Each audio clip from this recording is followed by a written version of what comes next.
So for our children's sermon today, I want to show you something that was on the top of a lot of the staffs that shepherds used in the olden days during the time that the Bible was written. It was a hook on top of a big long staff that many shepherds had. And today, Jesus is talking about shepherds, and he's talking about what it means to be a good shepherd.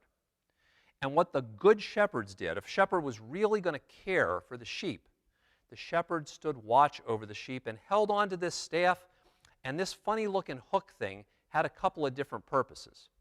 If a wolf came near the sheep, the shepherd could take the staff and whack the wolf on the head, keep the wolf away from the sheep.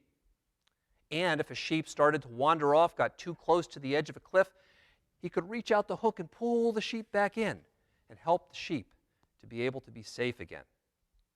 The thing is, the shepherd couldn't do any of those things if he wasn't paying attention, if he wasn't constantly watching over the sheep.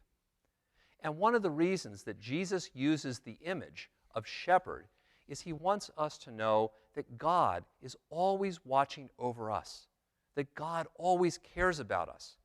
Even in those times when we think nobody's around, nobody's watching, maybe we even think nobody cares. But Jesus says he's like the good shepherd in our lives. He's always watching. He's always caring about us. He's always working in ways to try to help us. So even when we feel like sometimes it seems like we're alone and nobody knows what's going on in our lives, Jesus says God is always there. God is always watching, and God is always helping us, just like the good shepherds who used to carry these hooks. Thank you guys very much for listening.